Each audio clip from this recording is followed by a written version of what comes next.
What's up, everybody? Joe White here. I am in Henderson, Colorado this evening, just outside of Denver. Just picked up a load over here today, heading down to Clarksville, Arkansas, starting that journey in the morning. Raw just wrapped up, where I'm at, and I love having the Xfinity app on my phone because I am a Comcast customer. I still call it Comcast. I have a hard time calling it Xfinity. Um, Hell, I remember back when I was a kid growing up in Richmond, Virginia. It wasn't even Comcast. It was Store Cable, STOR dash cable, and I remember the very first cable box that I ever saw was the one with the. It was about a good foot long and had about 58 buttons on it. And that's how you changed the channel. You pushed each button and it made a clicking sound. Um, anyway, Raw, Monday. They are sowing the seeds for an implosion of the Judgment Day. We are going to probably get Gunther versus um, Gunther versus Damian Priest at SummerSlam. However, I have been told that it is a good possibility that um, Finn Balor is going to turn on Damian Priest and cost him that title. That Gunther, while it will be a hell of a match, Gunther is not going to win it cleanly, which I don't have a problem with because then you're off to the races with the Judgment Day, infighting. Um, will it be an inadvertent uh, turn? Will it be a full on turn? Finn Balor, they can tap into that history with the Bullet Club and how that was used to be the Bullet Club's MO. Hell, that's how AJ Styles took over. Was um they turned on Prince Devitt back in the day. For those who don't know, that's what Finn Balor was called before he joined WWE. He was called Prince Devitt. Um, I could definitely see a turn happening at maybe even Money in the Bank. I don't think it's going to happen that soon. I think we have a whole nother month to go with this, and the implosion of the Judgment Day is going to be happening at SummerSlam this year, with Rhea Ripley coming back and Dominic kind of turning on her and going siding. They still have a long ways to go in that storyline with the Dominic, Liv Morgan, Rhea Ripley deal. So it's going to be a slow burn heading into SummerSlam. Um, you're definitely seeing some seeds sown with Finn Balor, just the facial expressions, which he is doing very, very well. Um, as far as the rest of it goes, Chad Gable, do they? Here's my problem. Do they have to show Otis sitting in the cafeteria eating a mountain full of food? Why can't that's a very Vince McMahon thing to do, which I didn't like that at all. Okay, yeah, he's a big fat guy, but why? I mean, why do we got to show him with a sandwich and a baked potato and a cake and all this and all that? And it didn't look good. Um, why can't we show him in the gym working out? I don't get that. The Uncle Howdy stuff. Let me go ahead and talk about the Uncle Howdy stuff. I was kind of disappointed this week. I got to be honest. Um, I wanted to see videos. Now, I liked what we got. I did like what we got with the fading out of Howdy and showing Bo. And then Bo fades out and you show Howdy.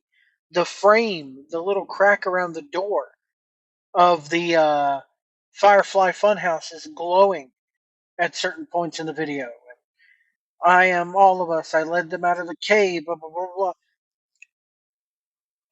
If all these vignettes that were supposedly filmed over the course of the last few weeks are just Bo Dallas and just Uncle Howdy, I'm gonna be kind of. I gotta be honest here, guys. I will be disappointed. I think they should have gone a different route.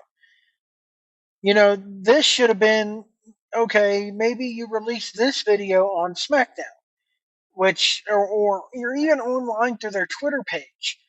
Um, Update the diary, do something because the diary page has not been updated since the massacre. The Katsugi page, which well, the diary, the recap page. I don't expect a recap page, but you could at least do a diary entry instead of doing things on Twitter. They have done things throughout the week on Twitter. The "Are you special?" "There you are," all that stuff. Um, but they did the puzzle, and I think we're going to get another teaser puzzle sometime this week. But I wanted to see individual vignettes explaining the characters. Now, the characters did show up tonight. We got to see the silhouettes of them. We did get to see Nikki again delivering the video, once again delivering the box. What's in the box to Michael Cole? But I thought we would see, Nikki Cross talking to the bride, Joe Gacy talking to Huskus, stuff like that. I did find it interesting how we got the. Did you really think you were going to bring them to life? Like Uncle Howdy's questioning him, going, this shit isn't real, right? I mean, that's the vibe I got from it. Like, you didn't really bring these characters to life. They want to keep you guessing. They don't want to come out and say it. But I think maybe at Money in the Bank we'll get another video. Um, unless we see them in the ring. They are in Canada. So while it is a quote unquote international PLE, it is still within the confines of North America. It's not overseas. So I do think you can bring the door set over in a truck. You could bring the masks and everything, given that everybody is allowed to get into Canada. Um, we've seen Jason Baker backstage last week. So he's actively doing stuff with them. So yeah, I think we will get something at Money in the Bank. I just don't think it's going to be that big. Um, Maybe a QR code or something. I mean, come on. I want to see these different characters. I want to. We get it. Bo Dallas is crazy. Uncle Howdy is his innermost self, his inner personality, his alternate personality. We got it. Bam. Put a stamp on it. It's firmly established. The cave bit. I think with the cave bit, you need to reference those QR codes. You need to keep redirecting people back to that recap page because there are people who did not fool with the QR codes. Um, they're just reading Twitter. So, what else? The Money in the Bank matches. I'm glad to see Zoe Stark get in there and qualify for hers. I like the fact that Drew McIntyre has qualified for his. I can't tell you out of all these superstars, out of all these matches, I look for Tiffany Stratton to win hers. I will put money on that. I would be willing to bet the farm on it. The men's is a complete toss up. On one hand, I would love to see Drew McIntyre win and then cash in that evening. I think they will open up the pay per view with the men's Money in the Bank match to keep you guessing. Okay, is this going to continue? Is this going to keep on? Or are we going to see a cash in throughout the night? Um, I think that I have not heard, like, is whoever wins, let's say LA Knight wins, is he limited to cashing in on Cody Rhodes? Don't know. Um, it makes no sense for him to cash in on the Raw champion if LA Knight wins because um, you got Gunther coming up. And LA Knight and Gunther, you want to keep those guys kind of separate right now on separate brands because they're two up and coming superstars. And even though LA Knight's a little bit more established as far as the main event scene goes, he had the legs cut out from underneath of him when we got into WrestleMania season last year or this year, and his momentum is waned, so he needs to build that up. On the other hand, you got Drew McIntyre winning. Drew McIntyre did say, I'm going to be walking out of Toronto world champion. Could we see McIntyre versus Gunther? There's many ways. Here's how I see this going down. I mean that men's Money in the Bank match. Let me see here. All right, I got the card pulled up. You got Jey Uso versus Carmelo Hayes versus Andrade versus Chad Gable versus LA Knight versus Drew McIntyre. Any one of those guys would be awesome winning it. And this is what I'm liking about the Money in the Bank this year, because with the exception of Drew McIntyre, this Money in the Bank is about elevating new stars. Yes, Jey Uso, LA Knight, they're a little bit more established. If I'm booking this, I have LA Knight win this. Jey Uso is the underdog favorite for this. I see Drew McIntyre once again getting screwed over. Like maybe he's close to reaching at it, and all of a sudden, CM Punk pops out from underneath the ring, pushes the ladder over. Drew McIntyre takes a dive through a bunch of tables. I could see something like that happening. I would like to see LA Knight win it. My second pick would be Carmelo Hayes to elevate him into main event status. When will he see him cashing in? I think Jey Uso's winning it though. If I had to pick a 100% favorite for this, it's Jey Uso. Um, I still, I would love to see LA Knight get it though. If I was booking it, what I want to happen, it's LA Knight. It's time. It's beyond time. You got Io Sky, Chelsea Green. I could do a predictions video here. I won't get too much into it, but they set it up beautifully tonight with Money in the Bank. I will do a predictions video later in the week. I'm not going to go through all the matches here. Um, the main part of this video, what I wanted to talk about though with Raw, is I see this online constantly with the censorship here lately.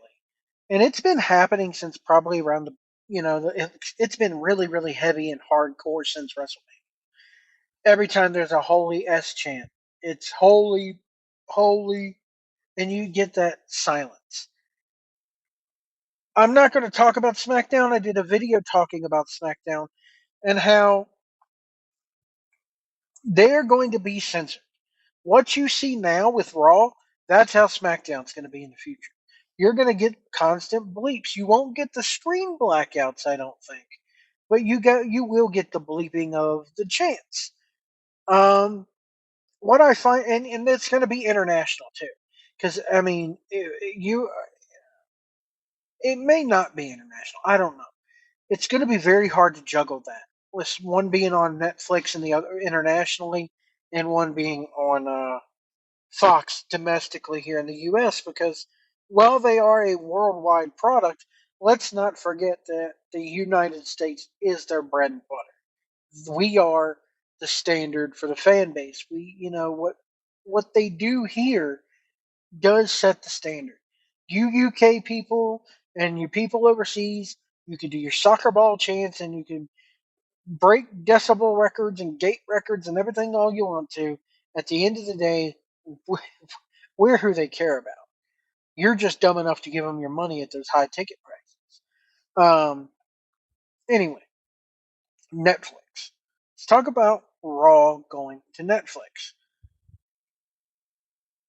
I don't think you are going to be getting like everybody's talking about. Oh, They're going to be able to say the F word and the S word and all this like that. I'm just like, no, they're not. You're still going to get a TVPG show. And there's a few reasons for that. One is they still have the Peacock deal. And I don't think I don't think they're going to want to edit that show for Peacock.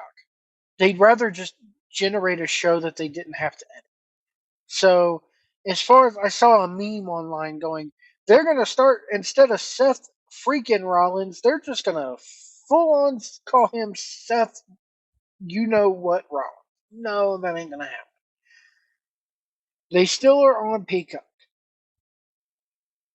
So that's one reason why I think that yes, there's still a lot of content that's unedited on Peacock, but they're still TVPG. They still have to be labeled as TVPG.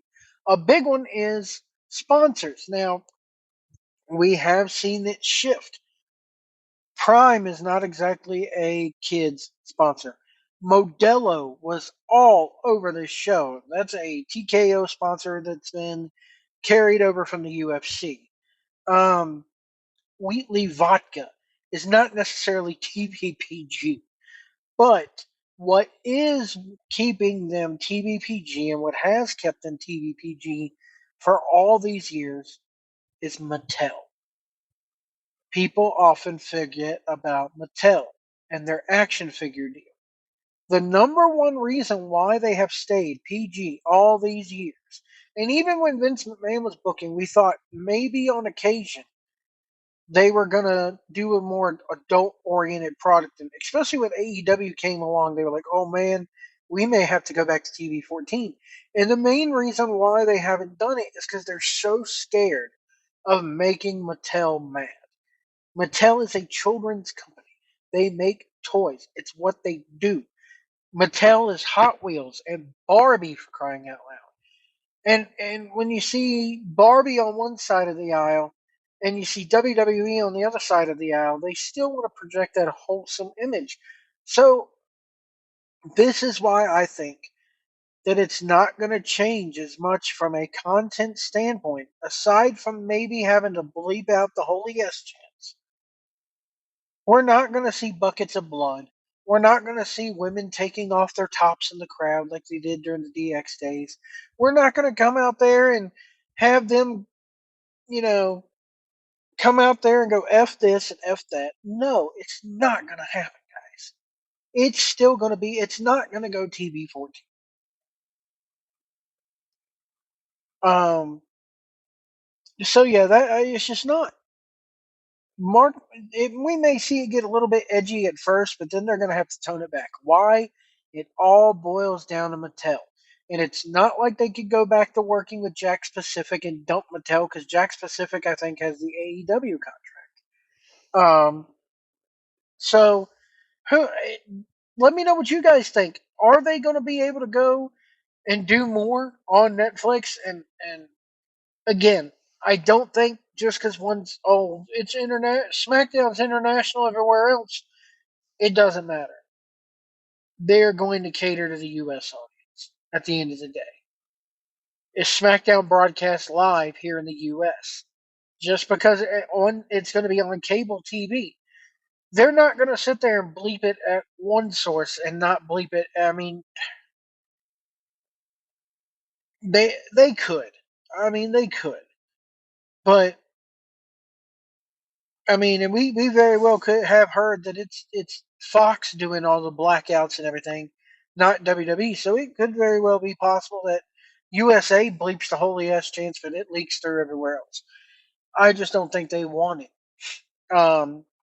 So much so that on SmackDown on the YouTube channel, um, this shows you right here why another reason why I think that they won't ever go full on PG or full on TV 14 or TVMA. Go look at the entire segment that they put up with Paul Heyman going through the tape from Friday night. If you watched it live, because I went back and watched it on my DVR, if you watch it live, they start chanting F you solo. Only they weren't saying F you, they were saying the actual thing. And they had I want to say the last good 15 seconds of that show was in silence on Fox. When WWE put that entire clip on their YouTube channel, they piped over and dubbed over the crowd with just boos. They didn't put the censored version online, and they didn't put the uncensored version online. They acted as if the crowd didn't even chant it at all. It was just really loud boos. And the reason why they do that is because they make money off YouTube. YouTube is a revenue source for them, a very lucrative. I mean, they're not making millions upon millions of dollars from it, but they don't make peanuts either.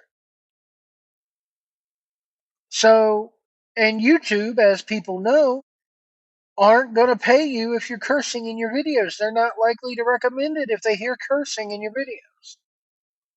So that's another reason why I don't think that they're going to be saying the F word and the S word and having buckets of blood all over the place and exploding shoes like AEW has and thumbtacks every day and people, people bleeding as much as John Moxley does down in AEW. We're not going to see it. For those reasons that I've stated. You got the Mattel deal, they don't want to tick off Mattel. You got the YouTube deal where if you start having cussing in your YouTube videos, YouTube is just going to demonetize it. You got the Peacock deal. Does Peacock want that kind of stuff going on there? Yeah, they got the legacy stuff and they air a warning beforehand. So this whole narrative of Netflix is going to be it's going to be a new attitude era. Blah, blah, blah.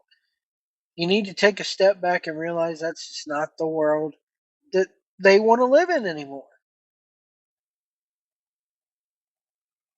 Anyway, folks, I'm going to jump off here. If you see a big rig on the road, give us plenty of room out here. Don't tailgate us. Let us over if we need to get over. Go the speed limit. If you can't see our mirrors, we can't see you, and we will see you down the road.